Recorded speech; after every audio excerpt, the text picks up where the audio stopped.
सलामकुम dear students. जैसा कि आपके नॉलेज में है कि हमने lecture commerce, black specialist commerce, instructor commerce और अकाउंटिंग, फाइनेंस और ऑडिट से रिलेटेड जितनी भी पीपीएससी या पीएससी में पोस्ट आ रही हैं उनकी प्रिपरेशन के लिए हमने सेशन स्टार्ट किया हुआ है। और इनमें हम न्यूमेरिकल्स को ज़्यादा डिस्कस नहीं करते, लेकिन सिर्फ कंसेप्ट बिल्डिंग करते हैं और जो points paper point of view से इंपॉर्टेंट होते हैं उनको डिस्कस करते हैं। तो इस सिलसिले को आगे कंटिन्यू करते हुए आज का हमारा टॉपिक है लॉन्ग टर्म लायबिलिटीज।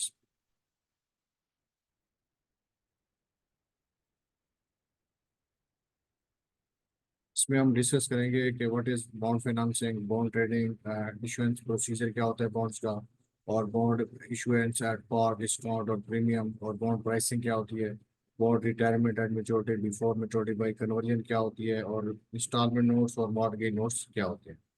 तो बेसिकली बॉन्ड एक डॉक्यूमेंट है जो कंपनी इंडेंचर भी कहते हैं इसको, बॉन्ड इंडेंचर।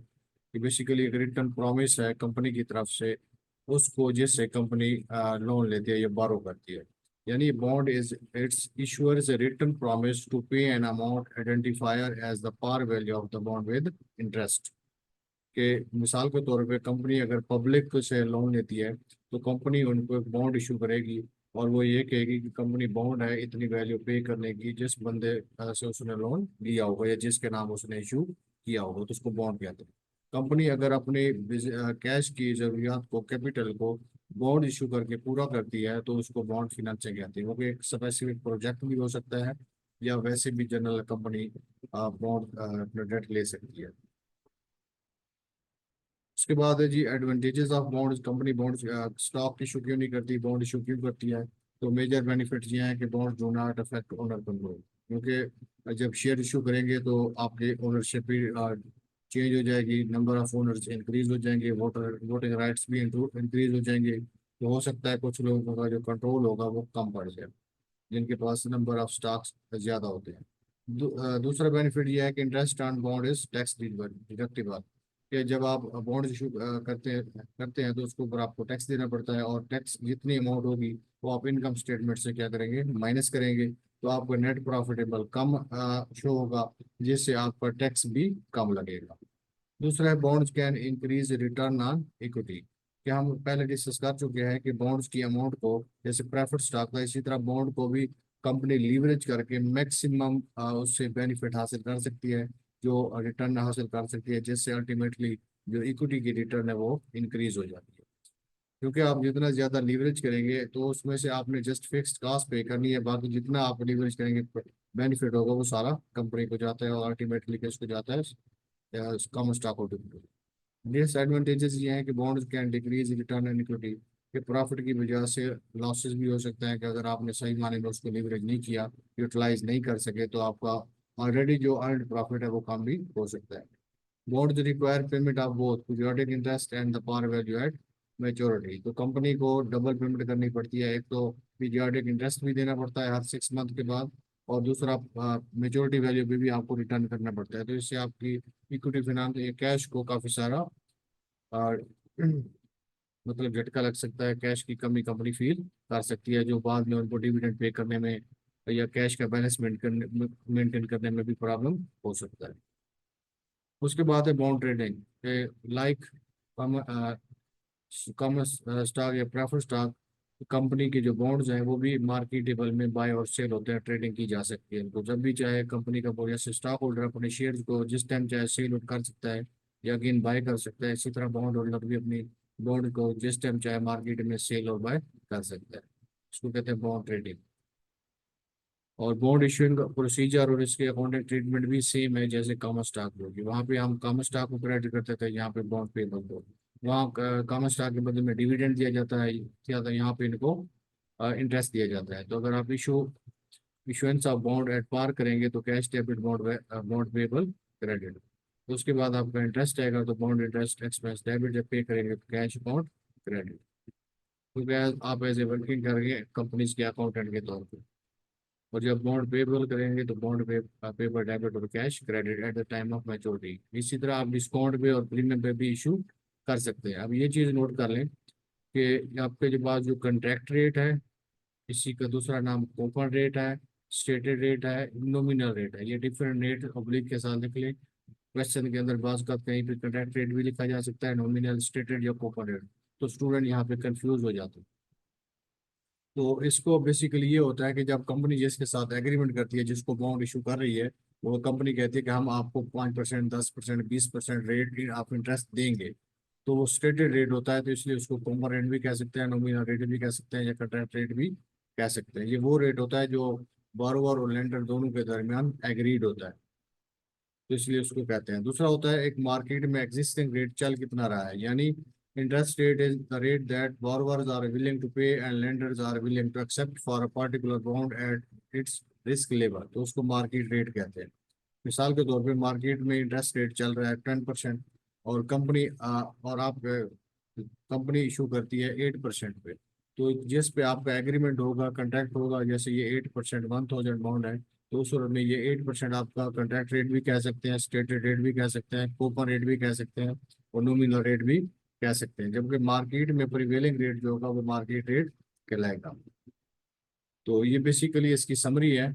इसको आपने अपने पास नोट कर लेना है, या इसको आप एज ए इमेज इंसर्ट भी कर सकते हैं अपने नोट्स के अंदर, कि अगर कंपनी का contract rate is greater than market rate, कि अगर कंपनी रेट ज़्यादा ऑफर कर रही है, मिसाल के तौर पे मार्केट रेट 10 था, और कंपनी ने, सॉरी, कॉन्ट्रैक्ट रेट अगर ज़्यादा है मार्केट रेट से, यानी का मार्केट रेट में 12% चल रहा है, और कंपनी आप जो कंपनी बॉन्ड इशू कर रही है, वो आपको इशू कर रही है 12% या 14% पे, तो उस सूरत में आपका बॉन्ड प्रीमियम पे सेल होगा। अगर कंट्रैक्ट रेट और मार्केट रेट दोनों इक्वल हैं, तो उस सूरत में बॉन्ड पार वैल्यू पे सेल होगा। अगर आपका कंट्रैक्ट रेट मार्केट रेट से कम है, तो उस सूरत में बॉन्ड सेल एट डिस्काउंट।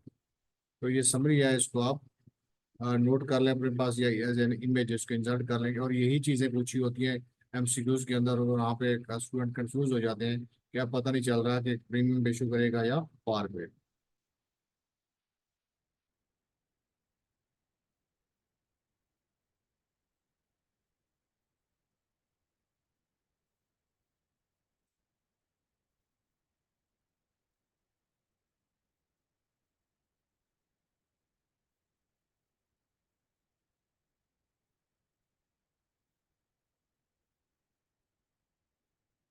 ये डिस्काउंट पे भी इशू हो सकते हैं, पार पे भी इशू हो सकते हैं, जैसे वही कॉमन स्टॉक वाली एंट्रीज थी वैसे ही, यानी cash debit, discount on bond payable debit, और बॉन्ड पेबल क्रेडिट।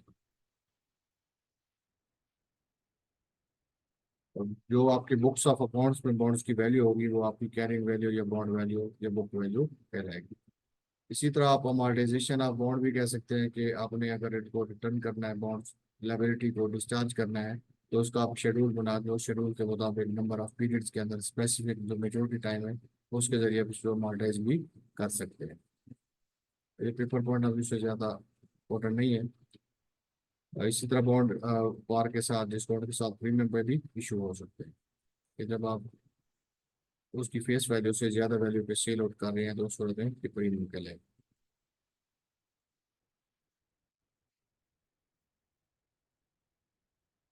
नेक्स्ट हमारे पास बॉन्ड से रिटायरमेंट, कि जब बॉन्ड जितने अरसे के लिए इशू किया गया था, जब उसकी डेट एक्सपायर होगी, तो वो बॉन्ड रिटायरमेंट एट मैच्योरिटी कहलाएगा। यानी आपने 5 साल के लिए बॉन्ड इशू किया, तो जब 5 साल कंप्लीट हो जाएंगे, तो bond automatically retired at maturity हो जाएगा, तो आपने बॉन्ड वापस ले लेने हैं और कैश पे कर देना। इसलिए वो बॉन्ड रिटायरमेंट बिफोर मैच्योरिटी, अगर कंपनी ने ये इशू किया हुआ था कि हम बॉन्ड वापस भी ले सकते हैं, तो अगर वो रिटायर करना चाहती है, तो कंपनी के पास ऑप्शन होती है। तो issuer sometime wish to retire some और all of their bond prior to maturity, तो इसको कहते हैं बॉन्ड रिटायर बिफोर मैच्योरिटी। और इनकी प्राइस भी मेंशन होती है, कि अगर कंपनी कभी भी अपने बॉन्ड रिटायर करना चाहेगी, तो उसकी प्राइस क्या होगी, तो वो पहले ऑलरेडी डिटरमिन होता है। तो इस पे गेन, कंपनी को गेन और लॉसेस भी हो सकते हैं। जैसे कंपनी ने बॉन्ड रिटायर किए, बॉन्ड्स पेपर डेबिट, उसी तरह cash credit, bond premium on bonds paper कितना हुआ, और गेन आपको कितना हुआ, क्योंकि रिडेम्पशन प्राइस ऑलरेडी मेंशन होती है। उसके बाद है बॉन्ड रिटायरमेंट बाई कन्वर्जन। अगर आपको बॉन्ड इशू किए गए थे जिनके अंदर ये फीचर थी, तो वो कन्वर्टिबल बॉन्ड थे, कि जब भी बॉन्ड होल्डर चाहेंगे, वो अपने बॉन्ड्स को कॉमन स्टॉक होल्डर में चेंज करवा लेंगे, कन्वर्ट करवा लेंगे। तो ऐसे बॉन्ड्स को कन्वर्टिबल बॉन्ड कहते हैं। तो जब ये बॉन्ड कन्वर्ट हो जाए तो बॉन्ड रिटायर हो जाएंगे बाई कन्वर्जन, यानी बॉन्ड पेबल डेबिट और कॉमन स्टॉक होल्डर क्रेडिट, और उसके ऊपर भी आपको एक्सेस या गेन या लॉस हो सकता है।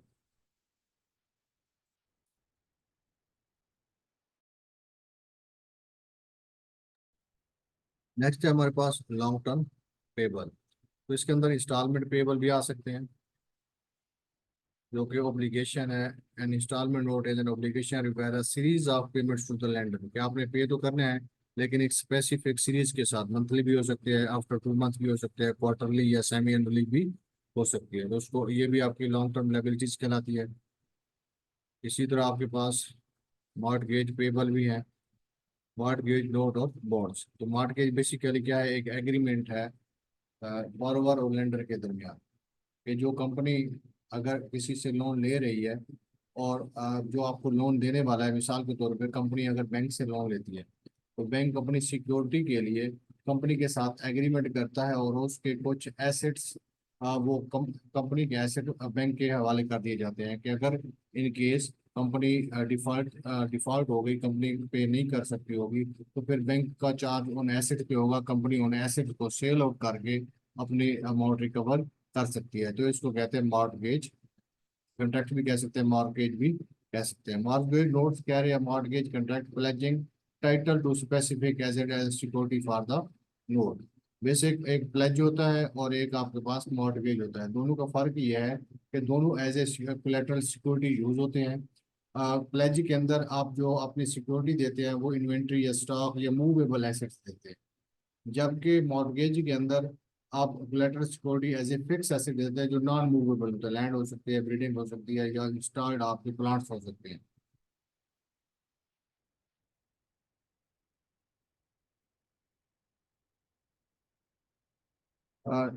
डिफरेंट टाइप्स या फीचर्स ऑफ बॉन्ड्स हैं, secured bond and non secured bond. अगर आपको कंपनी के एसेट्स प्लेज या मॉर्गेज करवाए गए हैं, कोई स्टॉक या कोई एसेट आपको अगेंस्ट एज ए कोलेटरल दिया गया है, तो ऐसे बॉन्ड सिक्योर्ड बॉन्ड कहलाएंगे। लेकिन अगर आपको कंपनी ने कुछ भी नहीं दिया, कोई प्लेज या मॉर्गेज कंट्रैक्ट नहीं हुआ, एज ए कोलेटरल सिक्योरिटी कुछ नहीं दी और बॉन्ड इशू हो गए हैं, तो उस इशू को अनसिक्योर्ड बॉन्ड कहलाएंगे। Term are serial bonds. Then term bonds and notes are scheduled for maturity on one scheduled date. Serial bonds and notes mature at more than one date of an series. कि ऐसे bond को आपने क्या करना है, जो अगर मिसाल के तौर पे 3 साल 5 साल 4 साल के लिए ऐसे आपने बॉन्ड इशू किए होते, तो जब उनकी टर्म खत्म हो जाएगी तो वो टर्म बॉन्ड कहलाएंगे। सीरियल बॉन्ड वो होते हैं जिनको आपने रिटायर करना है लेकिन सीरियल वाइज, मिसाल के तौर पे आपने 100 सीरियल के बॉन्ड इशू किए हुए हैं, तो आपने ये डिटरमिन करना है कि 2 साल बाद हमने 1 to 40 सीरीज के बॉन्ड्स को रिटायर करना है, उसके बाद हमने 41 से 70 तक करने हैं, फिर 70 से अबव करना है, और कितना कितना ड्यूरेशन के बाद करने हैं। तो ऐसे बॉन्ड्स को आप रिटायर करेंगे तो वो आपके सीरियल बॉन्ड्स कहलाएंगे। उसके बाद है जी रजिस्टर्ड बॉन्ड और बियरर बॉन्ड्स, कि अगर आपका बॉन्ड कंपनी के रजिस्टर्ड में इंटर्ड है और वहाँ पे नेम भी मेंशन है कि ये सीरियल वाला बॉन्ड किस की ओनरशिप में है या इसका ओनर कौन है, तो वो आपके रजिस्टर्ड बॉन्ड कहलाते हैं। अगर आपका बॉन्ड के ऊपर कोई नेम वगैरह नहीं लिखा लिखा हुआ और जस्ट बियरर है, तो वो जो भी जिसके पास भी वो बॉन्ड होगा वो अपनी अमाउंट रिसीव करेगा और इंटरेस्ट भी वही रिसीव करेगा, तो उसको बियरर बॉन्ड कहते हैं। और बियरर बॉन्ड को आप कूपन बॉन्ड भी कह सकते हैं। उसके बाद है जी कन्वर्टिबल और नॉन कन्वर्टिबल, कि अगर आपको कंपनी ने बॉन्ड इशू किए हैं और उसके अंदर ये मेंशन था कि ये कन्वर्टिबल बॉन्ड है, तो जब भी बॉन्ड होल्डर चाहेंगे अपने शेयर अपने बॉन्ड को कॉमन स्टॉक में कन्वर्ट करवा लेंगे, तो ऐसे बॉन्ड को कन्वर्टिबल बॉन्ड कराएंगे। अगर कंपनी ने आपको इशू करते वक्त स्टेट किया कि ये नॉन कन्वर्टिबल हैं, तो उस सूरत में आपके पास बॉन्ड होल्डर के पास ऑप्शन नहीं होगी कि वो इनको कॉमन स्टॉक में चेंज करवा सके। इसी तरह कॉलेबल बॉन्ड भी होते हैं, कि कंपनी जब चाहे अपने बॉन्ड्स को जिस टाइम चाहे वो एक स्पेसिफिक अमाउंट जो उनके पास डिटरमिनेट होती है उस पर आप कंपनी को अपने बॉन्ड्स को वापस कॉल बैक कर सकती है और उनको रिटायर कर सकती है। तो ऐसे उनको कॉलेबल बॉन्ड्स कहलाते हैं। अगर कंपनी ने मेंशन किया होता कि ये नॉन कॉलेबल बॉन्ड्स हैं, तो जब तक मेच्योरिटी होगी तब तक कंपनी उनको कॉल बैक नहीं कर सकती। डेट टू इक्विटी रेशियो आप फाइंड आउट कर सकते हैं, total date over total equity.